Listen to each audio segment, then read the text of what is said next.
tema desse encontro é democracia, a república confusa. Confusão sempre fez parte da nossa história, presente e vai fazer parte do passado e do futuro. Então, nós contamos nessa sessão com o jornalista Carlos Alexandre de Souza, editor de política do Correio Brasiliense e mestre em ciências políticas. Carlos, eu ia te pedir, mas eu vou deixar um pouco mais para frente, né? E também para o Simval. A nossa preocupação é com o futuro, mas ele, evidentemente, não existe sem passado. Quando recebi esse convite, eu aproveitei para ler um dos meus escritores, jornalistas favoritos, historiadores, que é o Laurentino Gomes. Eu não tinha lido 1822, que é o ano do primeiro grito. Não sabemos exatamente como, ele não é exatamente contado historicamente, corretamente, como aconteceu, nem como foi pintado.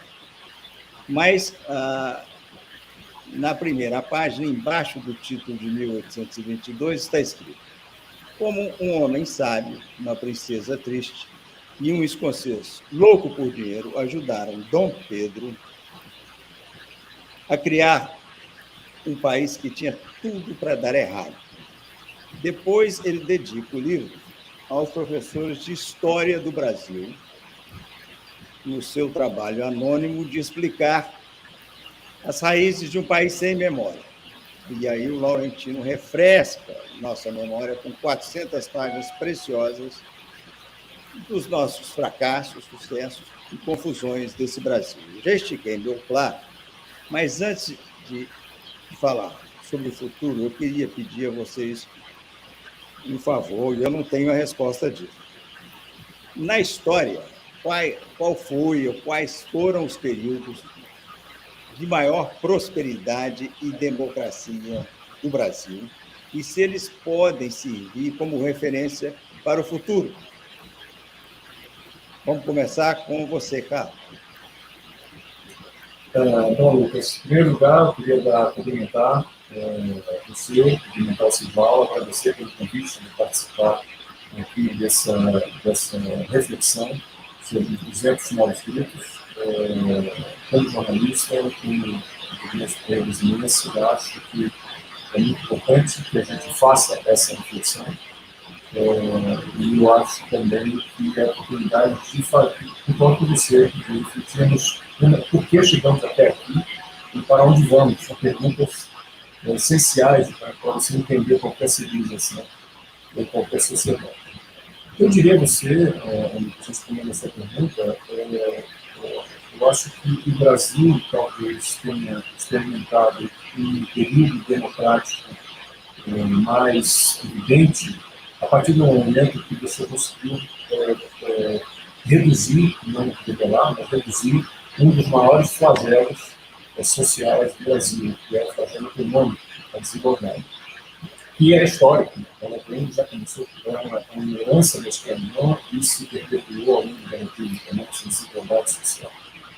E na minha avaliação, um dos momentos onde você vê uma tentativa consistente e que, se formos considerar ela viva até hoje, foi o plano de estabilização econômica, que a partir de 1994, quando você tem um controle da inflação, lançamento do caminhal, permitiu, digamos assim, iniciar-se um caminho para superar essas desigualdades que, com a inflação, ela ficava extremamente dolorosa, digamos assim, para a sociedade brasileira. Eu diria, para mim, na história recente brasileira, esse seria o período onde o Brasil começou a entrar nos eixos e que essa reorganização econômica e política brasileira ela se manteve até um certo ponto nas gestões petistas, mas que, a partir do início, notoriamente a partir do início da de 2016, a coisa também desandou muito. Então, eu diria que esse foi um momento em que o Brasil começou a respirar alguns ares de democracia. Só me faz um favor, porque eu estou com um áudio um pouco interrompido. Foi de que ano a que ano?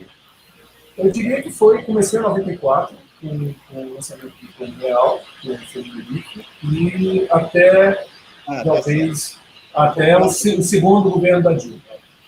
Porque eu entendo que foi um momento que conseguiu-se diminuir, digamos assim, a desigualdade social, que é uma chaga brasileira histórica. Perfeito. Mas antes dele, Sival, veio o período de maior prosperidade na história do Brasil, crescendo 11% ao ano. Era um milagre brasileiro. Mas era um período da ditadura, foi de 68 a 74. Você concorda com o Carlos Alexandre? Não. Bom, primeiro, cumprimentar você, Lucas, que está pilotando essa live, e o Carlos Alexandre, e a quem nos está assistindo.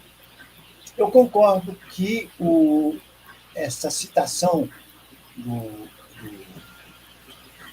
Carlos Alexandre, ela tem um significado muito grande quando a gente lê a história dentro de um patamar e elege algumas variáveis como referências. De fato, o que aconteceu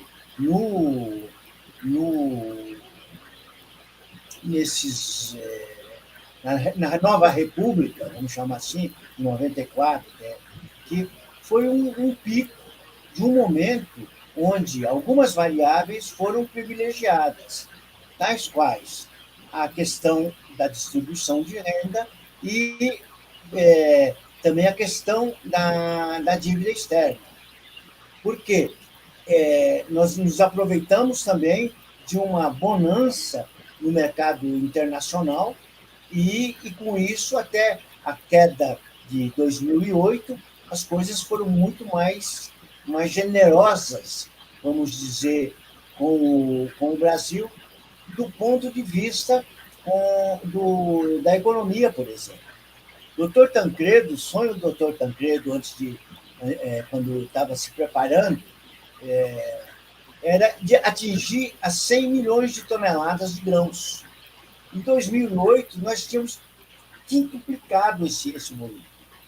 Quer dizer, então, a gente tem aí uma variável muito importante e você tem também políticas públicas, tanto que tinham iniciadas com a queda da inflação no governo Fernando Henrique e o início das agências nacionais que criaram o controle dessas políticas públicas, a gente passou por um período que a gente poderia chamar realmente de republicano. Né? E, dentro do contexto todo, eu só queria introduzir uma ideia maior, que é o seguinte: a palavra república, ela entra no nosso dicionário praticamente com os Inconfidentes Mineiros, em 1780, quando aqueles que eram burgueses, os grandes fazendeiros, grandes mineradores de Ouro Preto, não queriam a devassa, etc. e tal. E montaram uma teoria de uma república que envolvia o estado do Rio, São Paulo e Minas, mas não abarcavam os outros. Essa ideia republicana só ficou entre eles, aquela elite, e quando foi detonado que não ia ter devassa dos impostos, acabou tudo. O que não era da elite morreu, que foi o Tiradentes, que também serviu o propagandista. A segunda experiência já é diferente, que é 1799, quando nós temos a Inconfidência Baiana com a revolta dos alfaiates. Aí entra já a questão da escravidão, porque grande parte foi... Mas eles foram dizimados quase que de cara. Né? E temos 1817, a Revolução de Pernambuco. Essa sim, durante 54 dias, o Brasil foi republicano pelo menos em tese, até ser derrotado pelos portugueses. Então, quando a gente chega em 22, nós temos um buliço, tem uma ebulição de ideias, porque a Revolução Liberal do Porto fez o Dom João VI voltar e deixou o príncipe regente aqui.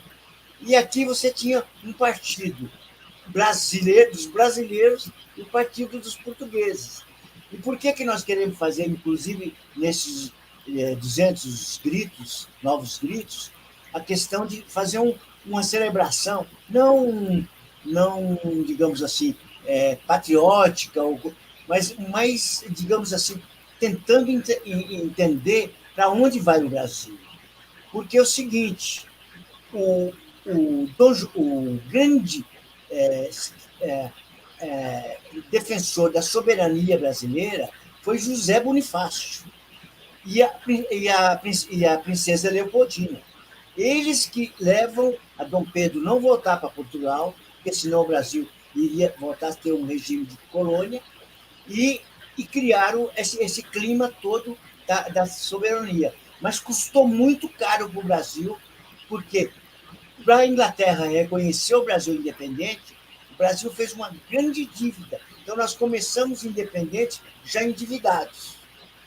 E é esse, mais ou menos, o tempo. Agora, os economistas dizem que nós tivemos 100 anos, que está ligado com o bônus democrático, que vai mais ou menos até 1980, que ainda era ditadura, onde teve isso que o Lucas citou, da chamada...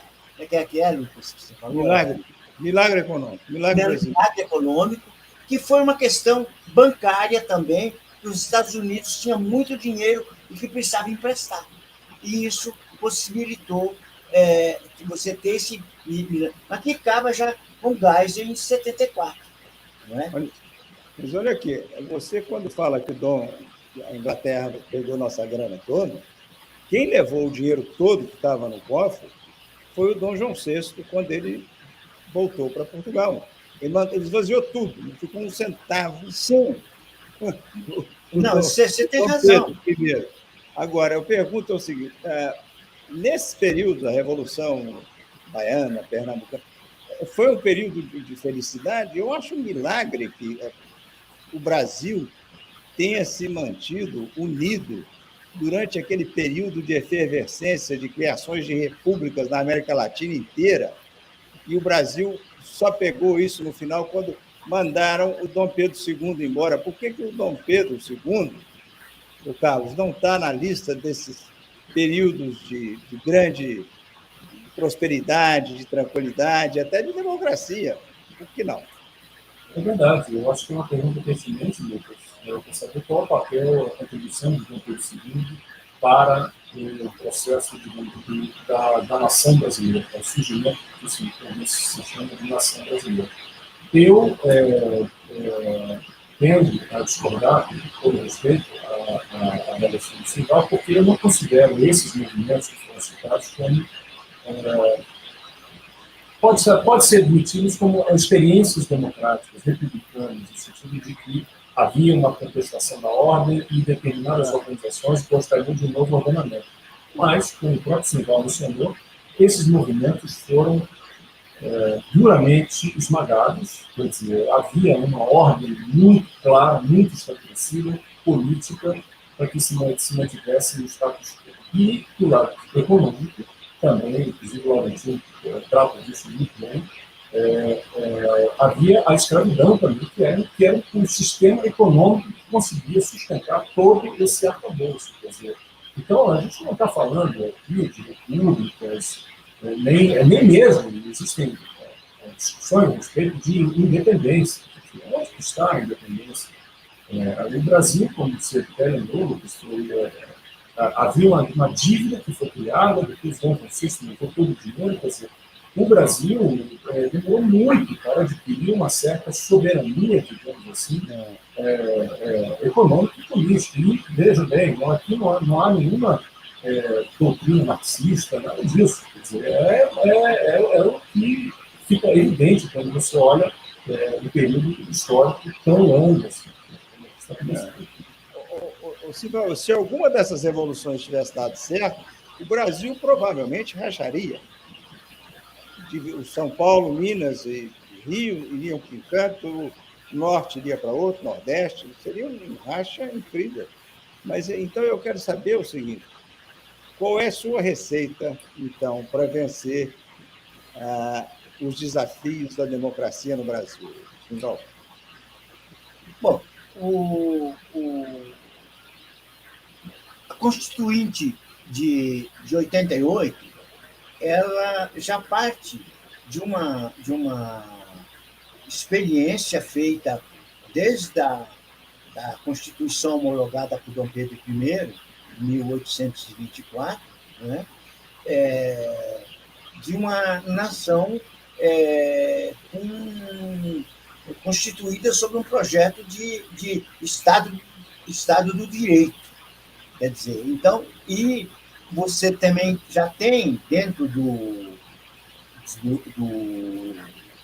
próprio Império a figura de Dom Pedro, que conseguiu entender a questão científica e todas as tecnologias criadas, desde do vapor, né, até telefone, telegrama, e principalmente a comunicação, quer dizer, e a comunicação. Né?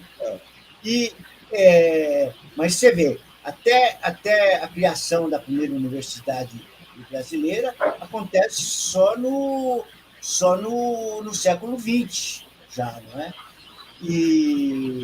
Mas os ciclos que se sucedem, cana de açúcar, depois do café, a mineração que construiu Minas Gerais, né?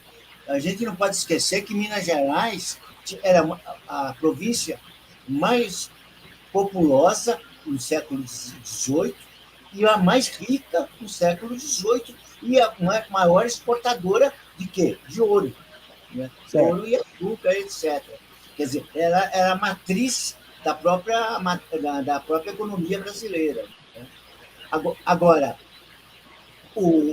quando chega a industrialização em 1930, a gente tem, de 1930 a 1980, nós temos um período, é o período que os nordestinos desceram para o Brasil, para fazer São Paulo a maior metrópole da América Latina. É o período em que Volta Redonda, CEMIG, a própria construção de Brasília, o desenvolvimento para a conquista do Oeste. Se bem que a unidade brasileira, territorial e geográfica, ela está ligada muito mais ao Tratado de 1750, que é o Tratado de Madrid, que logo depois, onde a Espanha reconhece todas essas conquistas feitas no século XVI, até século XV, XVI, quando Portugal e Espanha ficaram, durante 80 anos, ficaram unidos. Então, todas essas conquistas vão ser oficializadas em 1750. Tanto que tem aquela troca de Sacramento por territórios de Santa Catarina. O brasileiro que fez, o jornalista que fez o primeiro jornal no exílio, o José Hipólito da Costa, ele nasceu em Sacramento. Né? E ele foi depois diplomata em Portugal. Quer dizer, o Brasil já sai em 22 de uma postura, digamos assim, do concerto das nações, que era representada pela Europa, principalmente, né? E os Estados Unidos subindo, vai criar uma oportunidade do Brasil passar por esses períodos. Eu acho que a República Velha foi a mais confusa de todas. Aí você tem a ditadura e depois vem um período já do pós-guerra, dentro do esquema de Guerra Fria, que legitima toda uma troca de capitais, de uma visão de sociedade capitalista, e o Brasil nesse concerto de nações capitalistas. Simval, tudo isso que você falou, essa industrialização, esse avanço, a criação de uma capital no centro, tudo isso estava no... O Dom Pedro tinha planejado. Ele trouxe um geólogo, que era um gênio, para mapear o solo brasileiro. E ele fez, esse geólogo fez 5 viagens, chamado Charles Frederick Hart, e estava com um projeto pronto, quando os cafeicultores de São Paulo, que era a turma da grana e que controlava os políticos, vetou essa verba. O pobre do Charles pegou uma malária, morreu sozinho e pobre numa praça do Rio, e o Dom Pedro foi para a Europa e morreu sozinho depois de 2 anos também. Então, muita coisa que o Brasil chegou num atraso brutal foi, em parte, por causa do sucesso do café. Agora, Carlos, qual é a sua receita para... Porque nós temos um modelo de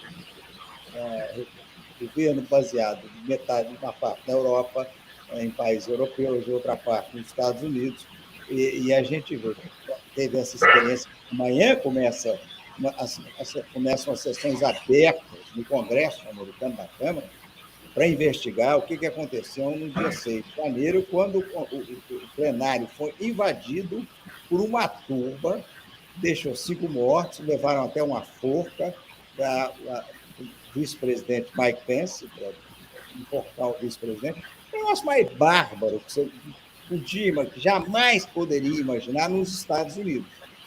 E aconteceu. Então, que modelo que a gente pode usar, além de me explicar qual o maior desafio, qual é um bom modelo para o Brasil? Parlamentarismo é uma opção? O embananismo, tem muita coisa na sua panela. Uma resposta, vai ser uma pergunta muito ampla, que exige várias respostas. Eu vou tentar resumir, indicando só uma parte, evidentemente, do que eu considero mais urgente. Lucas, a gente está há 4 meses na eleição. E o que é mais impressionante é que, faltando 4 meses para a eleição, ainda se existam questionamentos de várias direções em relação ao processo eleitoral. E vocês sabem muito bem que, nas teorias sobre a democracia, um dos critérios que é considerado é a realização de eleições públicas, periódicas. Esse seria, até há pouco tempo atrás, um dos critérios para se estabelecer o que seria uma democracia.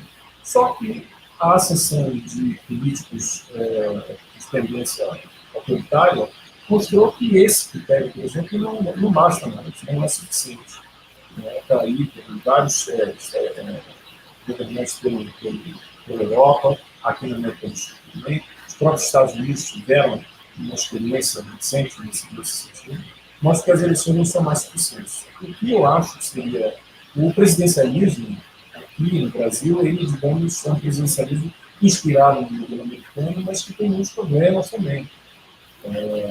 Você vê hoje, você está vendo que temos um presidente numa posição extremamente vulnerável àquilo que é decidido no Congresso, apesar de dizer que já de parceria e tudo mais, etc., mas está muito claro que o Brasil já vive um parlamentarismo disfarçado, digamos, na medida que o orçamento, por exemplo, que controla é o Congresso, e não o Executivo. Então, são essas distorções que acabam acontecendo aqui no Brasil. O outro problema, que eu tenho dúvida se isso está ligado totalmente ao regime presidencialista, parlamentarista, é a questão da confusão que existe aqui no Brasil do papel institucional. Que o ocupante do poder exerce. Você tem um ocupante do poder executivo que muitas vezes acha que pode muito, quando na verdade ele pode, mas com os controles de pesos e contrapesos que classicamente denominados por Montesquieu. Então, quer dizer, se o Brasil ele precisa, a sensação que dá é que o Brasil está uma casa desarrumada e que aí precisa de um tempo e de uma organização, e aí por isso é que a eleição é muito importante, o processo democrático é muito importante, para se arrumar a crise.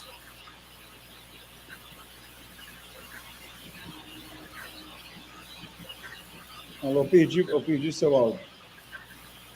Eu estava dizendo que não, eu tenho dúvidas em relação, eu acho que o regime presidencialista aqui no Brasil ele é confuso, porque você vê um presidente que é extremamente dependente daquilo que é do Poder Legislativo e que acho que um outro problema também é um problema institucional. Os titulares dos poderes, eles tendem a ultrapassar ou tendem a confundir os limites do seu papel enquanto ocupantes do poder.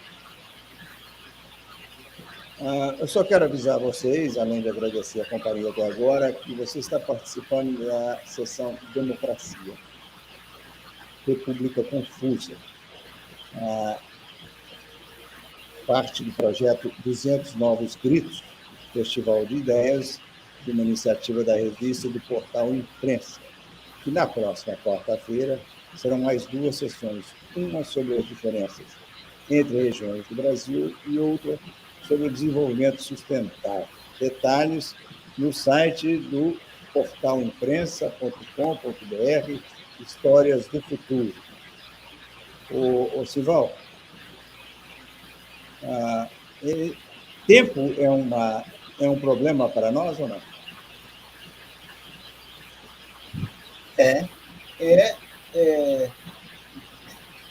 Você tem 2 tempos, não é o primeiro e o segundo. Você tem o tempos, que é o cronos, né, que é do calendário, né, do sequencialismo, já que tudo é movimento, como diziam os antigos, e esse movimento é sequencial.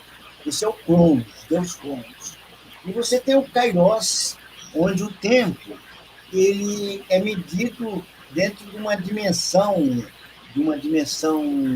mais mística ou metafísica, né? Em que as coisas acontecem pela combinação dos acidentes, das coisas inesperadas, né? E é um tempo. Então, o tempo é importante. Agora, eu queria colocar que ao adjetivar como confusa a nossa República, eu queria citar uma tese da Fátima Pacheco Jordão, que deveria estar aqui hoje conosco, como eu já expliquei a ausência dela, ela diz o seguinte, que o brasileiro tem ela trabalha muito com pesquisas, e pesquisas também cronometradas, tanto sobre as questões políticas, sobre o consumo de mídia. Então, isso dá para ela uma multidão de informações, de dados, sobre como é ser brasileiro, como ele pensa, como ele... Então, ela diz o seguinte, que o brasileiro está acostumado a viver nessa confusão desde o tempo da colônia. Quer dizer, nós tivemos situações as mais intrincadas na colônia, tivemos no Império e vamos ter na República também. E o brasileiro é muito bom para trabalhar com a confusão, para administrar essa confusão. E o próprio sistema político brasileiro, ele também é confuso. O Carlos Alexandre está falando aí do presidencialismo. Que presidencialismo a gente quer e pode ter? O nosso presidencialismo, na Velha República, era uma coisa, era um imperador desfachado, no tempo de Getúlio ele era o que mandava, né? Só o Juscelino que foi realmente um republicano. O Juscelino realmente foi um republicano. Os militares tinham uma desculpa para dizer por que estavam tomando o poder do Jango, com negócio de Guerra Fria, comunismo, etc. e entraram nisso aí.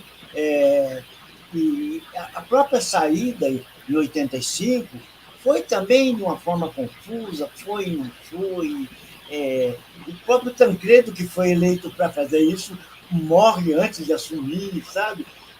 E vem o cara que era do outro partido, e a gente vai continuar. A inflação nossa, de repente, a gente conseguiu resolver o problema da inflação, que ajudou, inclusive, criar também um período bom para o Brasil. Né? Então, não é de graça essa. Agora, os modelos. Você não incluiu o Fernando Henrique Cardoso nesses Não. republicanos, não? Ao falar do controle Da inflação? Da inflação. Só fez isso? Se bem que todo mundo disse que foi o Itamar que fez, né? E o Ciro era o cara que contratou o ministro da Fazenda, o pessoal dos mineiros, de Lara Rezende, todo aquele pessoal que fez o Olha aqui, me dê um exemplo de país onde a democracia funciona sem educação, péssima saúde e sem alimento. Qual país tem uma democracia que funciona assim? A Índia não deixa de ser uma democracia e o México também.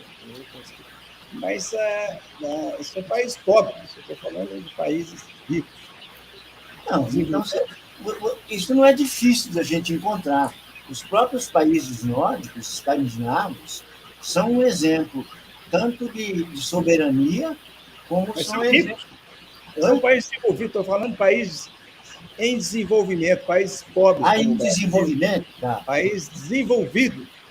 Os países nórdicos são os países ideais. Tudo lá funciona. Mas a democracia, ela é um processo. É um processo em que você... aí você colocou a variável aqui, o iluminismo, quando nasceu na Europa, e que trouxe depois benefícios econômicos para os europeus,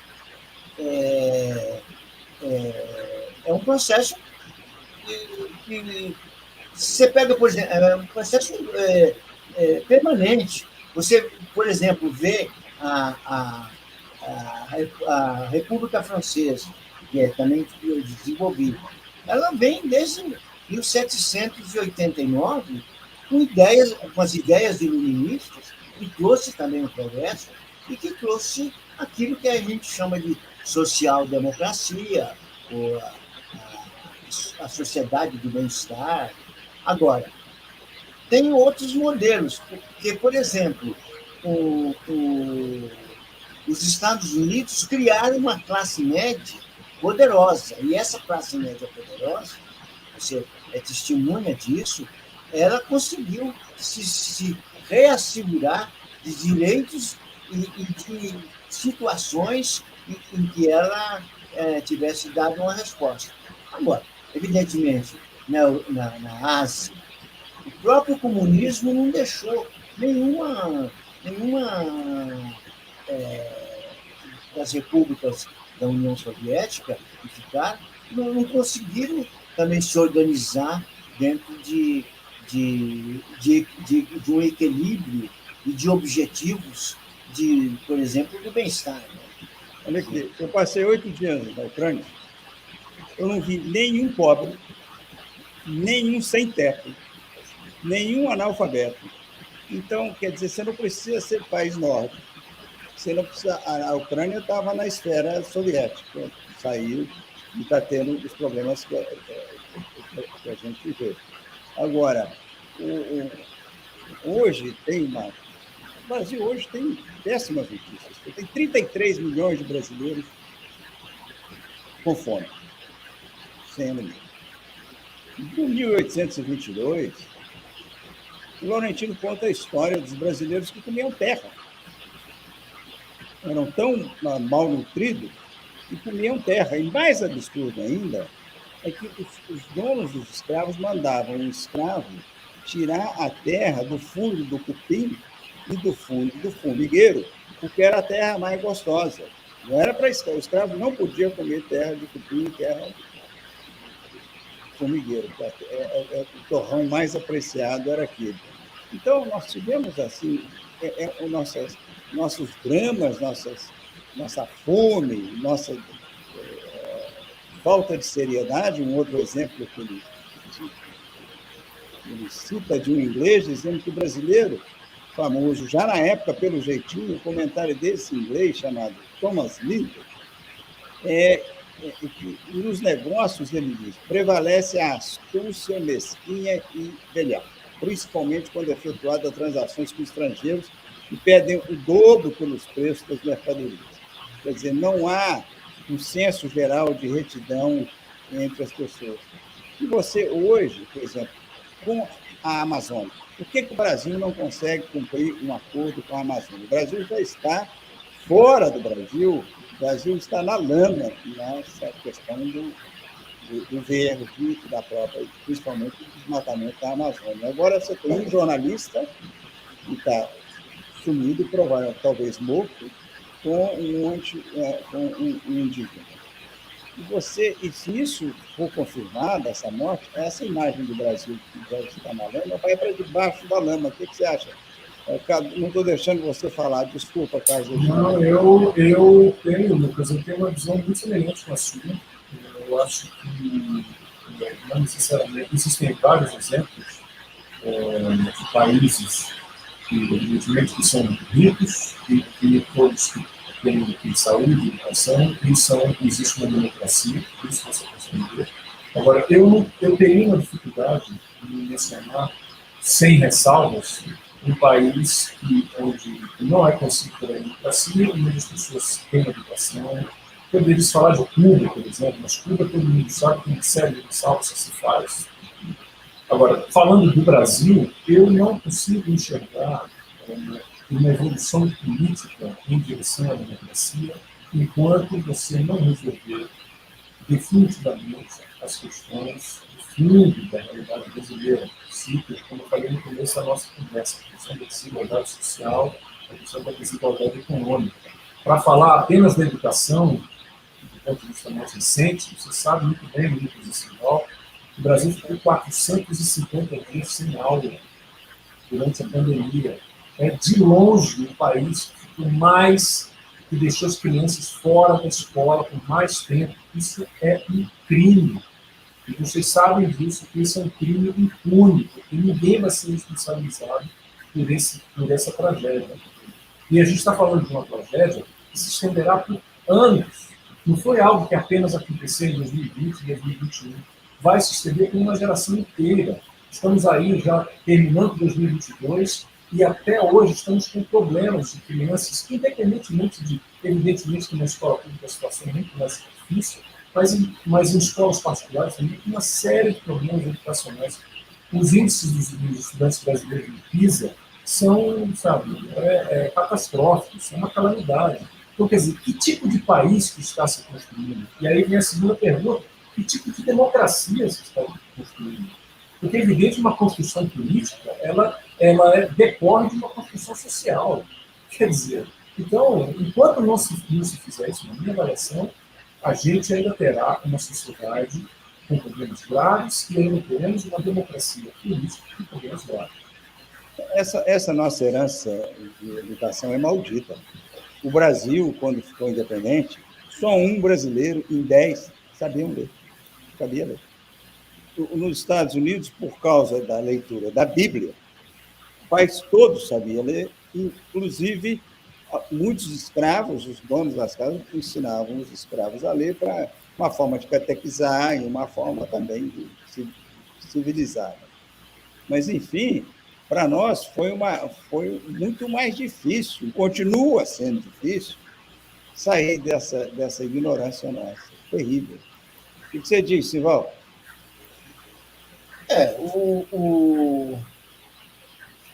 A reforma religiosa do século XV, ela alterou muito, e a gente tem de entender que a descoberta da imprensa móvel, ela foi muito responsável para cair o nível de analfabetismo da Europa, dos povos da Europa. Tanto que todos os povos que tiveram suas Bíblias traduzidas para as línguas, os dialetos, viraram depois nações. Aquelas províncias que não tiveram uma Bíblia com seus dialetos naqueles primeiros 100 anos da imprensa, da criação da imprensa, ficaram, digamos assim, sem muita identidade mesmo nacional. E o fato de que o catolicismo, tanto da Espanha como de Portugal, eles eram bem diferentes das religiões que saíram da Reforma. Caso, principalmente, essa questão da própria alfabetização é uma força poderosa. Tanto que quando o Paulo Freire começou no Brasil, aqueles processos de alfabetização, ele exatamente mostrava que o acesso à leitura, ao conhecimento, isso colocaria o brasileiro num outro patamar. E eu diria o seguinte, que esse processo evolutivo também beneficia o brasileiro por outras duas variáveis. A primeira é a posição do Brasil com relação ao ativo de recursos naturais que ele tem. O Brasil tem uma senhora, um litoral imenso. Tem vento, tem sol, tem água potável e tem metade ainda dele numa floresta que está sendo destruída. E não percebemos ainda que a floresta em pé dá mais dinheiro do que colocando boi ali e plantando soja. Quer dizer, isso não interessa aos nossos políticos. O dinheiro vai para o bolso, a maior parte do dinheiro vai para o bolso deles. Exatamente. Então, como a pressão que o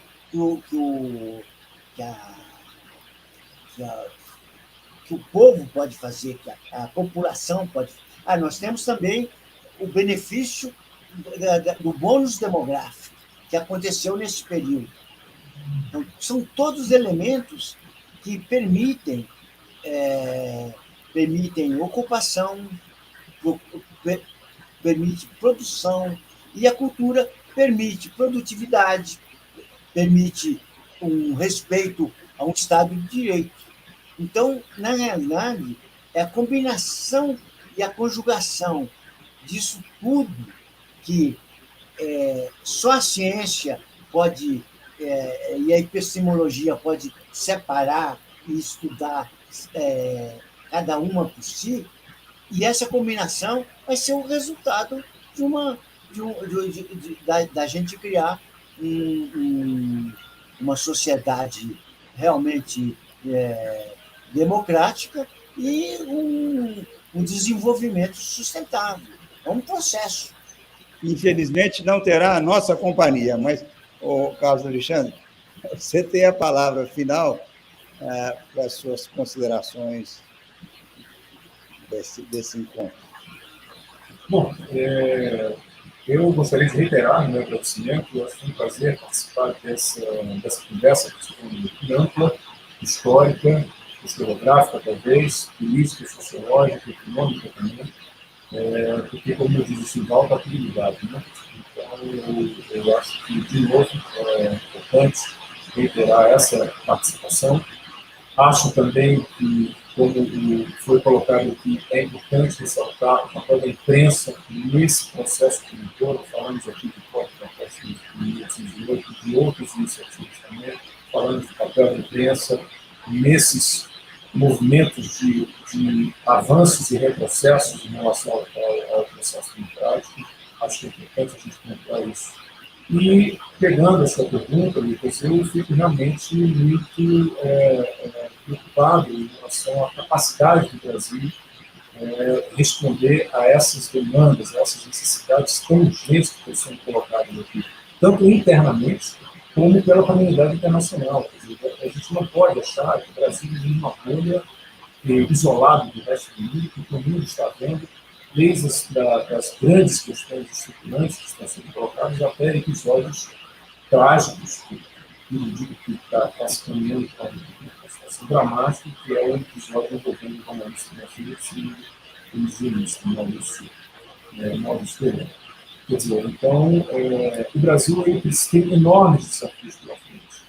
Agora, esses desafios só poderão a gente ter alguma chance de vencê-los em primeiro lugar, respeitando, valorizando e preservando a democracia. Sem a democracia, realmente fica muito mais difícil.